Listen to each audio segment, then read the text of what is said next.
Hello mga mamshi! Welcome to our podcast, Caffeinated Motherhood! Ching!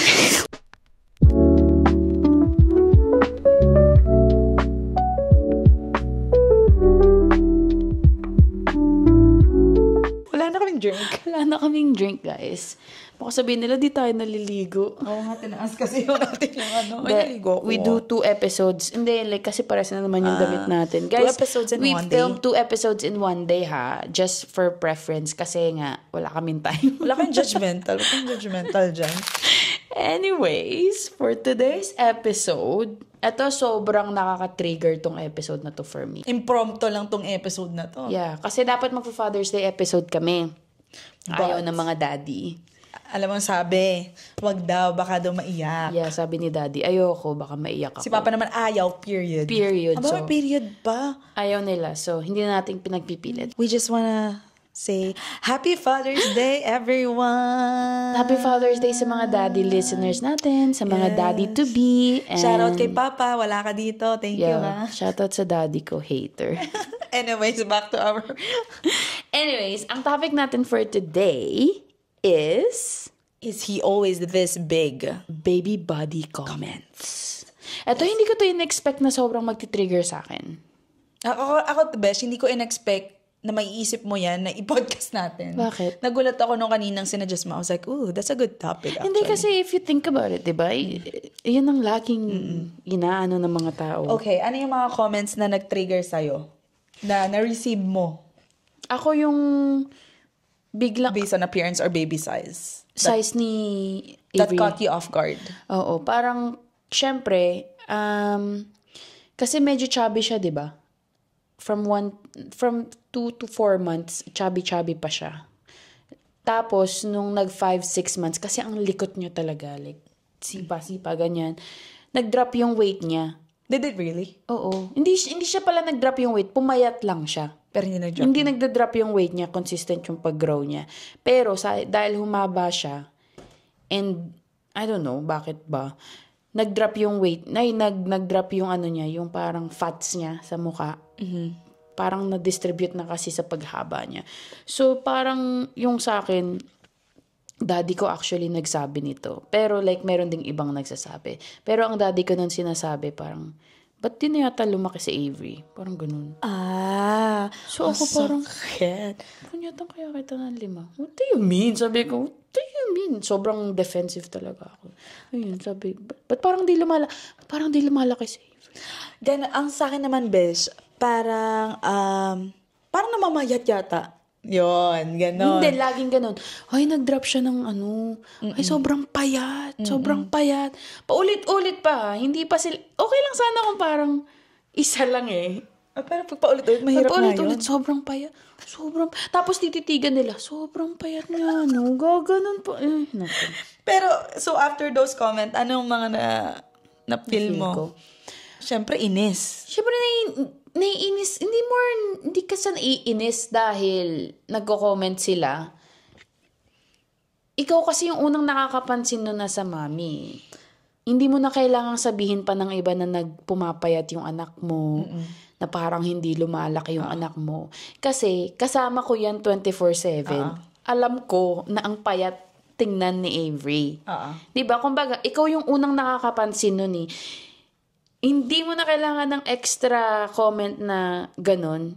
Kasi nga, syempre mapapaisip ka, am I doing something wrong? Yeah. Bakit ang payat ng anak ko? Ganon din sa akin. Pag naririnig ko rin yun, Bes, sa akin ang atake nun eh. Sa mga moms yun ang atake. Sa mami kasi kasi laging sa ako mami. nagpapakain dyan. Ako lagi ang nag-aalaga dyan. So, parang pag ginudge mo yung anak ko, nagre-reflect yan kung ano akong ina. So, parang, pag naririnig mo yung mga words na yan, parang sa isip ko ba, parang ang iniisip nila, hindi ko siya pinapakain.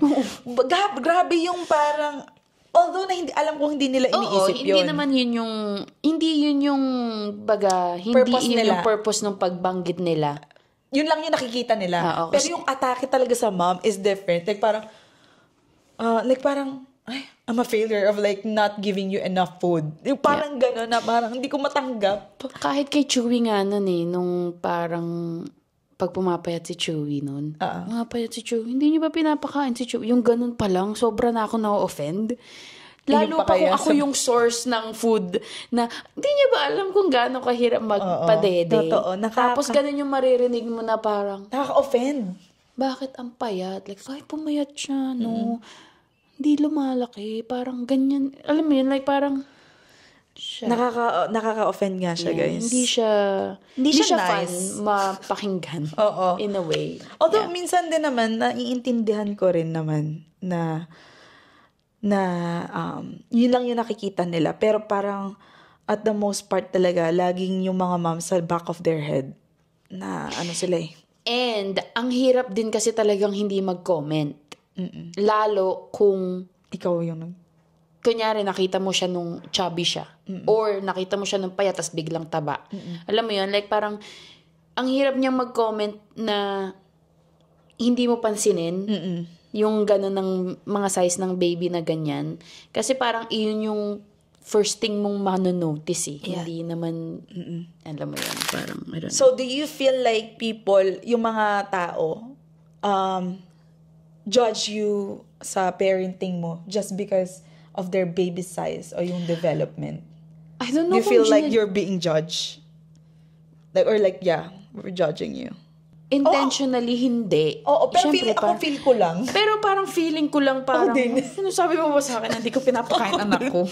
May sariling isip yung moms. Alam pero mo parang yun, feeling like, ko hindi naman feeling ko naman hindi ganun ang iniisip ng mga tao pag sinasabi nila yung ganung mga comment na parang, trigger. Siguro genuinely concerned sila na parang, biglang pumayat, or like, biglang taba, alam mo yun. Pero like, iba yung dating sa atin. Iba yung dating sa mami. Ewan ko kung same ang dating sa mga daddy. True, oo nga. Hindi ko naman diba? Like, tanong ko si TJ actually, pagbalik niya. Pero like, yung sa akin, pag sinasabi na ganun, parang feeling ko, ginajudge ako na... I think I asked friends. Yeah, sabi niya, depende na yun sa tao. So, parang sa kanya siguro, Hindi. Parang feeling ko. Pero yeah, ako din, natitrigger din ako sa ganyan. Kasi parang, it reflects talaga na... Kasi sa akin, balik lahat eh. Oo. Kasi ikaw na yung Tapos sabi pa ng daddy, ito puro daddy ko kasi makomment sa ganyan eh.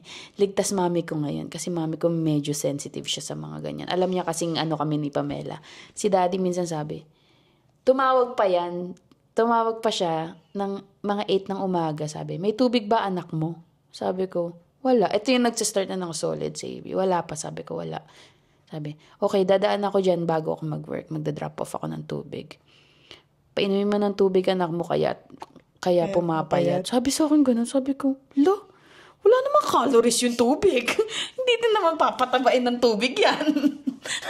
Alam mo yun, like parang, in a way, concerned sila. They care so much. Pero like, yung atake sa'yo, parang... Diba? Totoo. That's so true. Ako din parang pag sinasabihan na parang umiiyak tapos ay gutom na yan. Laging ganun. Ay gutom yan. Paano mo alam? Kakapadedi ko pa lang dyan. Like, parang... Ay, may nakukuha ba yan? Ayun, yung mga ganun. Ay, may nakukuha ba yan? Isa yun eh. Ako sa akin, gutom na yan. Sa isip ko po ang hirap mag-pump tapos papainumin ko. Sayang yung gatas ko pa mamaya. Yung mga ganun, nakaka-stress. Bakit sa tingin mo, sobrang komportable ng taong mag-comment sa ganun? Feeling ko nasa yan, Besh, nasa generation natin. Do you think it's culture-wise? Na-normalize kasi na parang, feel ko kasi parang feel nila hindi harmless yon. At ang nakita ko, hindi ko alam kung, like, sa mga puti kong friend versus Pinoy, mas sobrang mag-comment sa body ang mga Pinoy kesa sa puti. Yes. Sa mga sa mga white friends ko parang they don't usually comment kung pumayat. Mga Pilipino lang talaga yung ma-describe. Oo, parang yung sa mga white friends ko parang more on, oh my gosh, she's so cute. That's it. Or like, oh my gosh, she's grown so much. Bakit nga ganun? Very vague na parang, oh my God, ang cute ni baby, ang ni baby. Pero sa mga Pilipino kong friend, parang sobrang na parang ang payat. Kahit hindi sa baby, I don't think, like, di ba sa mga, alam ko meron kayong tita na lagi nyo nakikita sa party, na sasabihin, uy, tumaba ka yata. Di ba? It's so sobrang comfortable na lang na parang. Feeling ko din, Besh, kasi ang naisip ko, madali kasing mag-start ng conversation ng ganun.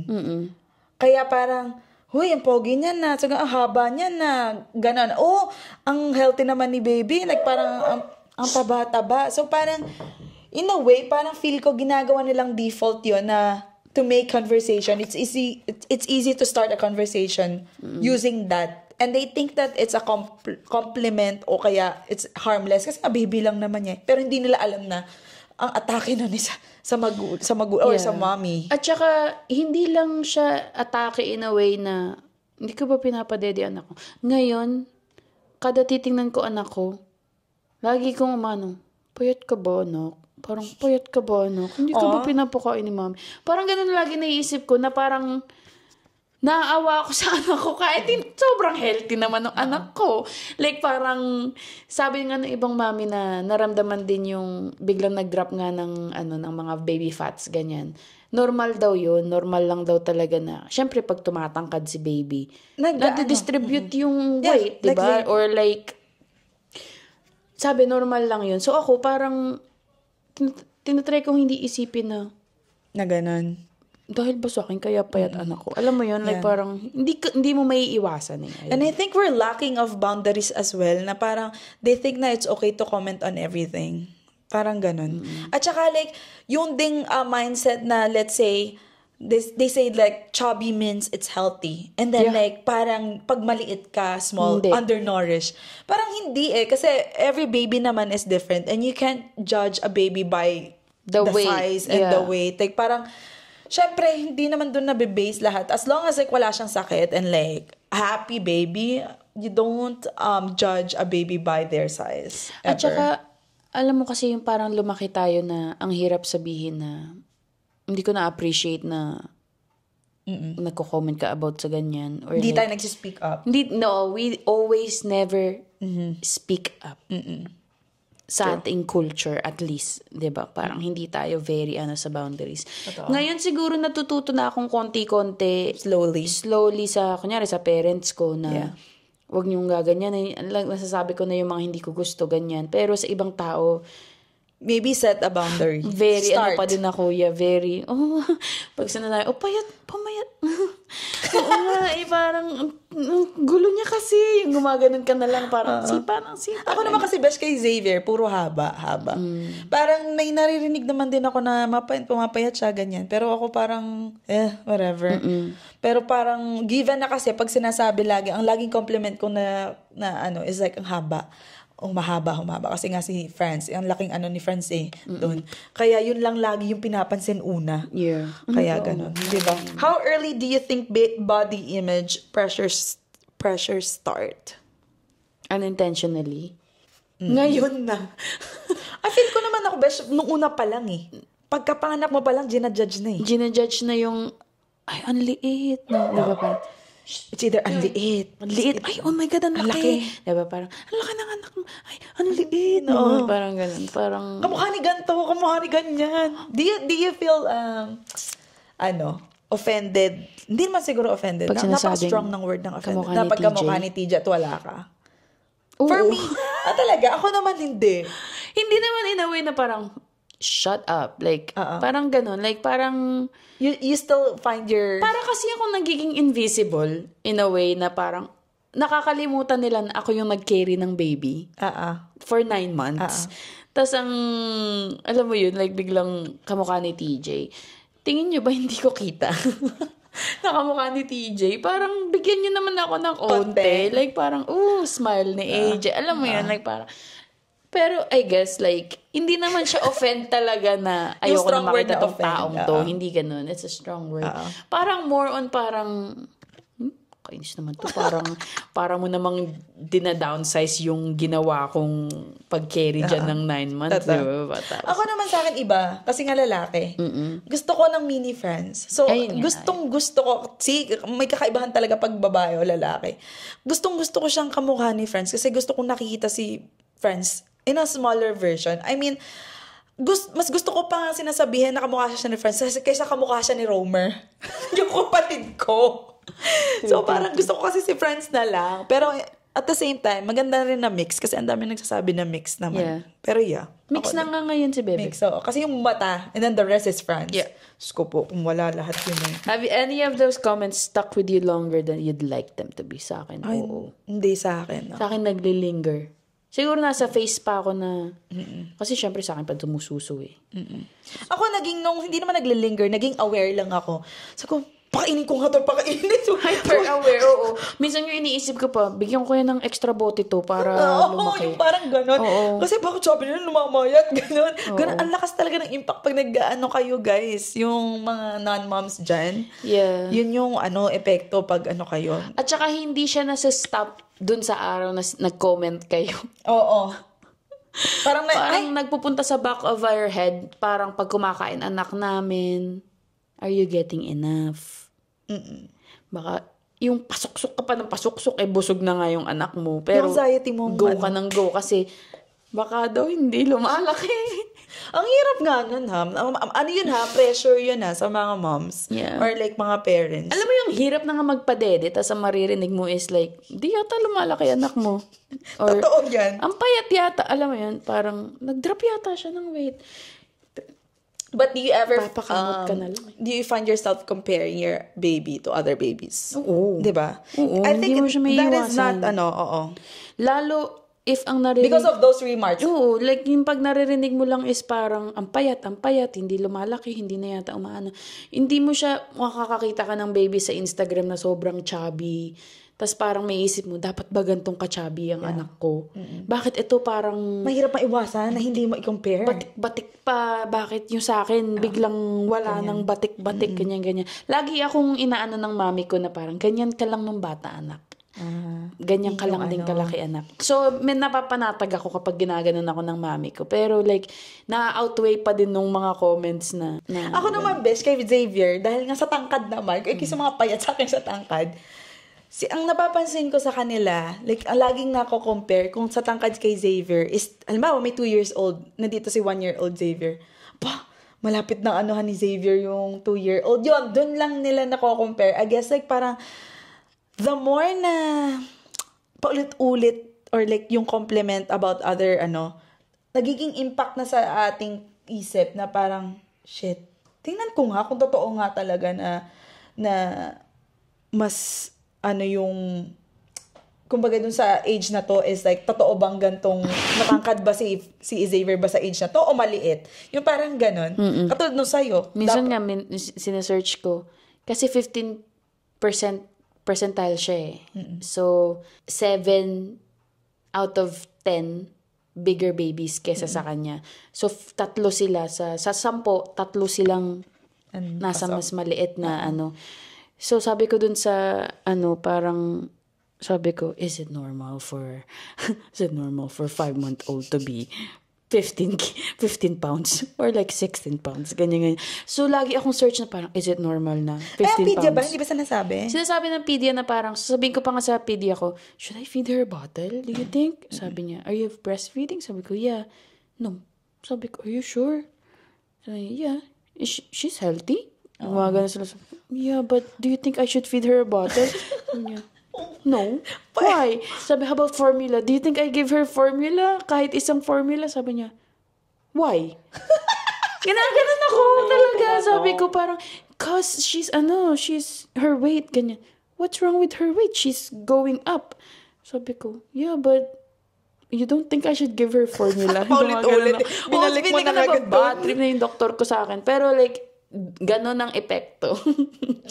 Ang nangyayari sa utak ng mga mami. Pinagko-compare talaga. How can these early comments shape the way we talk or about our kids as they grow? Yeah, these early comments shape the way. Ako, as a mommy, yung mga early comments na ganito, parang sobrang hyper-focus ako, syempre, sa kinakain ng anak ko, ganyan-ganyan. So, imbes na chill ka lang, hinahayaan mo silang explore ng food, ganyan-ganyan. Medyo maging very stricto ka sa, dapat ganito lang. Dapat ganyan, dapat more. Alam mo yun, kahit, yung sa akin na feel bad ako kasi minsan kahit busog na siya, talagang ganun na siya, ganun sa dede. Balik ako ng balik kasi payat eh. Oo, alam mo yun? Yun yung thinking mo na eh, payat. Yeah. Kaya ginagawa mo na yung dapat mong gawin kasi nga yun at the back of your head, payat tong baby na to.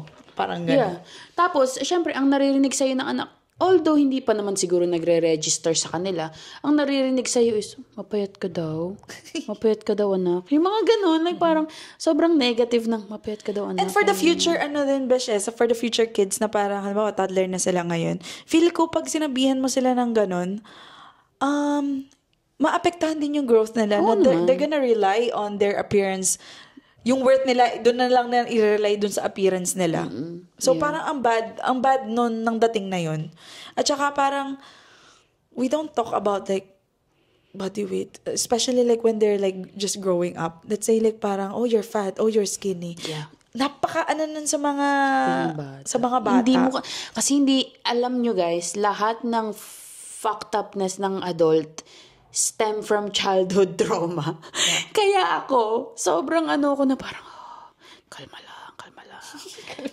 Kalma lang. Tapos mababasa ka pa, pag anxious anak mo, naku, kalma lang, hindi pwedeng maging anxious. At saka if ever na parang puro appearance na lang yung ng mga bata, they will learn how to perform based on their appearance na lang. Hindi yun talagang true identity nila. So, parang, nakita ko rin yun sa TikTok Oo. Nila, diba? Na pag parenting, wag yung based on like, sa appearance. Talagang don't let them, let's say, sabi nila, wag mong sasabihin ng good job. Kasi parang pag good job, lagi ang papabibo. Parang magkikrave yan ng ganyan. Let them, na lang, sila ang sa'yo. Wow, you were so brave today. Oh, ganon. Wow. Ganon i-shift yung conversation. Yeah. Have you ever clapped back or corrected someone's comment? About Ako guys, eto never. Pero, kanina ko lang naisip na someone clapped back sa akin. And corrected me. Like? And it gave me a learning curve throughout this, journey. Hindi na lang magda-drop ng name. Parang, mag-drop ka. Charot.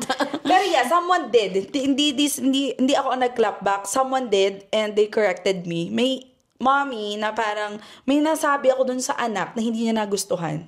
And after that event, minessage niya ako directly on Instagram. Sabi niya, hindi ko nagustuhan yung ganto-ganyan na sinabi mo sa anak ko. Pag mami ka na, maiintindihan mo yan. Ganyan. Pag mami ka na, lalo na mom ka na, dapat naiintindihan mo yan. Ganon. Parang ganon yung mga context nun. Which is, nung nakita ko, parang, oh my God, hindi ko na-realize na nagawa ko yun.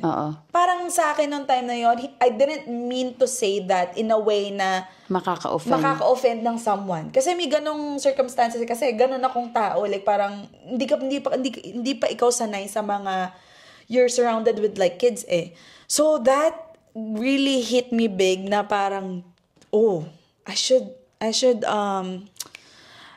watch what I say around people.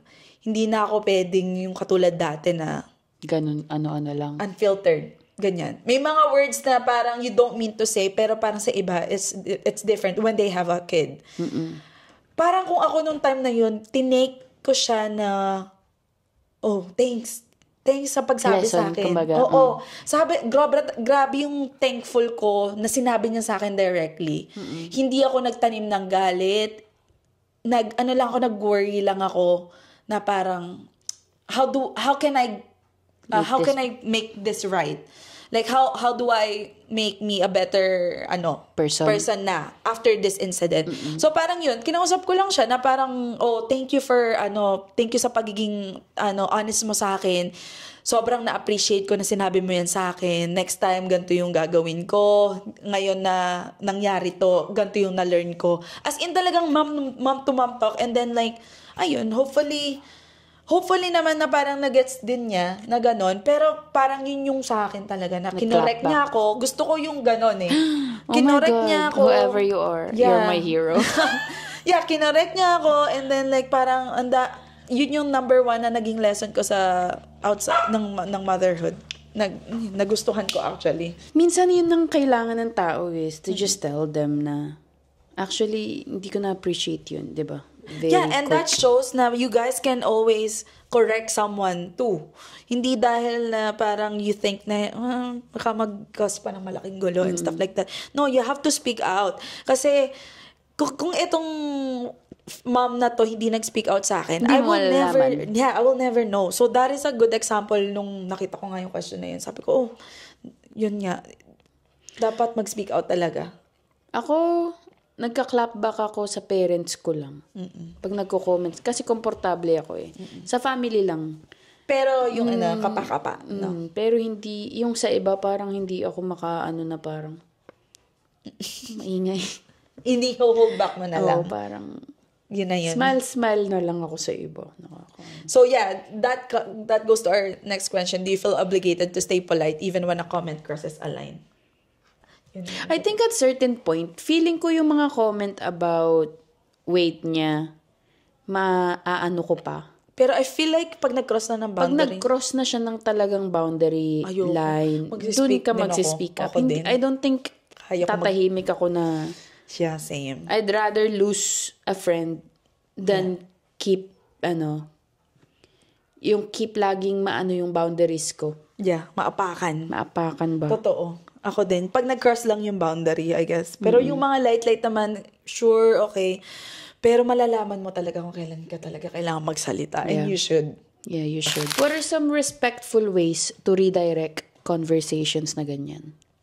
I think, halimbawa, for you, Bes, let's say, i-turn mo siya na positive.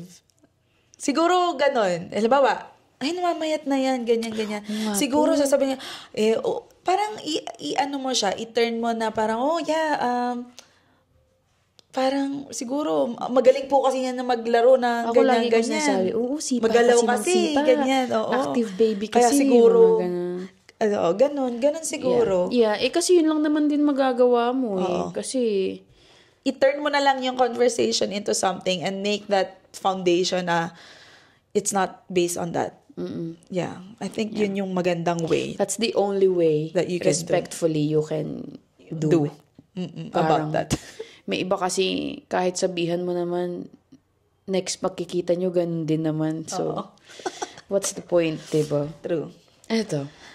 How do you manage your own thoughts and words when people say things like, wow, she's tiny.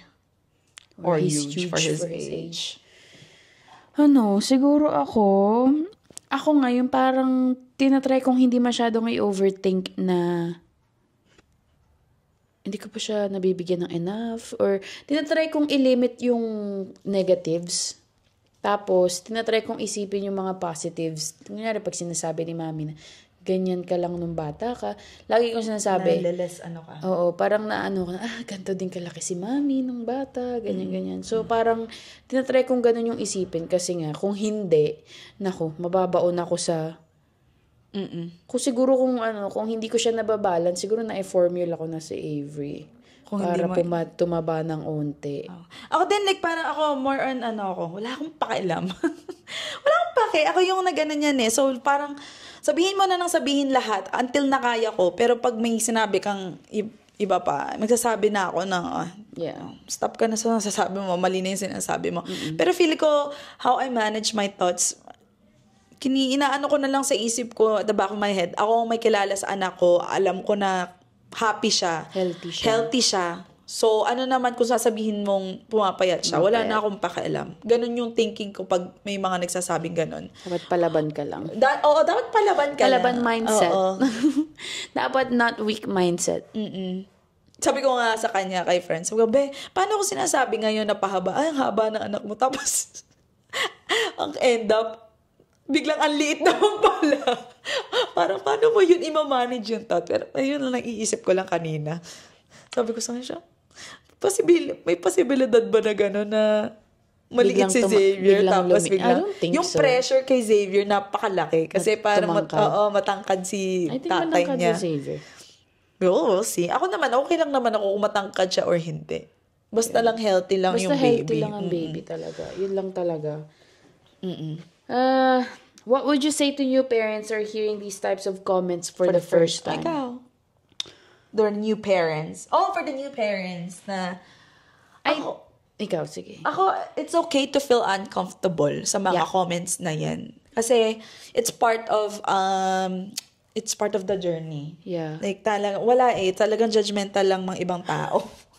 Hindi natin may iwasan yon, and you can't correct lahat ng tao. And hindi mo kailangang ipulis lahat yung mga comments nila. Parang i-filter mo na lang siguro to like yung mga light comments to like yung mga comment na cross na ng boundaries, then go speak. Pero ayun, it's okay to feel uncomfortable. Tapos ayun, be proud and be thankful na lang na about your baby's health and like yung size ng baby mo. I think that would help a lot pag may nagko-comment na mga ganong moms about size. And then Ako, siguro, try not to take it to heart. Kahit sobrang hirap. Like, try mong hindi i-take personally. Kasi, I don't think lahat ng nagko-comment ng gano'n is atake atake yung, ano ba yung word na yun? Atake yung intention nila. Hindi siya, I don't think, walang nagsasabi nun just for the sake of commenting. Yeah. Diba? Hindi nila intention yun. Hindi nila intention yun. I don't think never intention yun ng taong nagko-comment. More, minsan nagko-comment sila ng ganun kasi talagang yun lang yung nakikita eh. Yun ang nakikita nila, or they really care about your baby, na concerned sila, ganyan-ganyan. And siguro yung nasabi mo na parang try to turn it sa positive kesa negative, because at the end of the day, it's how you carry those moments. It's how you react to those moments. And not every comment deserves a reaction. So, minsan dead man na lang. Minsan, kahit ilang beses inuulit-ulit, ngiti na lang, ganyan. Just try to, not take it personally. True. And kasi ako very, that really matters. Personally. Yeah, what really matters is, how you carry those moments forward and what culture you create at home. Yes, exactamento. How can we, as a community of parents, help normalize babies developing at their own pace? Especially sa mga milestone, no? Ako, siguro ito may problema ko pa din to. Siguro less asking na, nag-crawl na ba? Yeah, or sa mga milestones. Nag-roll na ba? Yung mga ganong questions. Change the way we talk. Parang, ano ng mga milestone ni baby? Ano ng mga nagagawa ni baby? Huwag yung specific na, nag-grab na ba? Nagko-crawl na ba? Kasi, stop comparing. Pag hindi, naku, ayan na naman. 7-month-old na crawling. Bakit hindi pa ito nagko-crawl? Bakit ba nagko-crawl? Yung mga ganun. Feeling ko, ayun, sa akin, parang, merong space ang parents i-enjoy yung pag-develop ng baby nila at their own pace. Nawala yung worry na, tinanong ako kanina, nag-crawl na ba? Dapat ba nagko-crawl? Alam mo yun, yung ganun. Pero like, I guess yun nga, pag iba ng formulate ng question, mag-help. Pero yung super specific milestone, feeling ko minsan nakakaano yun na parang, dapat ba? Ako like speak against pressure at saka share real story. And creating a space. Na parang dun yung pag-uusapan lahat na parang, okay, this mom at 5 months old is like ganito lang. So sa akin, okay lang na maging ganito. Like, it's okay to like, to feel behind. Yung para bang, hindi mafe-feel ng mommy na failure siya dahil hindi siya nag-hit ng gantong milestone. Na parang a space where everyone can talk about na anything na parang sa tingin natin problematic is like normal pala yun. Yung parang ganon. Yeah. And also like, yung sharing real story really helps. Kasi, let's say na AJ said na parang at 4 months, Ate Che, nagaganto na ba? Eto, nagtatanong niya, nagka-crawl na ba siya ng gantong months? Sasabihin ko, hindi pa yata, hindi pa nag-ano, pero nagka-crawl na yan, ganyan-ganyan. Yung para bang yung comfort na, okay, hindi lang pala ako yung behind sa milestone na to. Parang yun, that makes a huge difference. And, yun nga, yung also sinabi mo na parang, stop comparing milestones. babies are all different. So different. It's all about perspective. Kasi merong... And it's not a race. Yeah, it's not a race. They'll get there when they're ready. Yeah. Diba? Parang they'll get there when they're ready. Lalo sa mga milestone na yan. It's all about perspective. Sabi sa akin isang mom dati na parang yung anak daw nitong friend niya nagkaipin ng... Kunyari, yung anak niya nagkaipin 7 months. Pero, hindi pa sleeping through the night. Tapos, may iba namang mami na friend niya na sleeping through the night na yung baby niya. Simula 2 months old pa lang. Pero, hindi pa nagro-roll over. So, iba-iba talaga. Iba-iba talaga ang mga bata. So, I think, for like, building a community that's gonna just reassure you na it's okay kung late, it's okay kung una to, it's okay kung hindi, diba? Parang it helps. Isa pa yan ba, like sleeping through the night? Ayan, obsessed ang mga tao dyan. Like, yan ang laging tanong sa akin eh. Nagsisleep through na ba? Ako, ang natutunan ko, like ako lang, na parang, wala ako masyadong mapagtanungan sa mga ganyan. Kundi isa lang, yung kanyang mom friend kong isa. Pero parang, for me, natutunan ko na, I don't ask those stuff with other, like, parang hindi ko na usually, pagdaanan nyo yun, guys, matututo ka nang i-hold back yung mga questions na ganun eh. Ako dati tinatanong, tumutulog na ba yan ng diretso?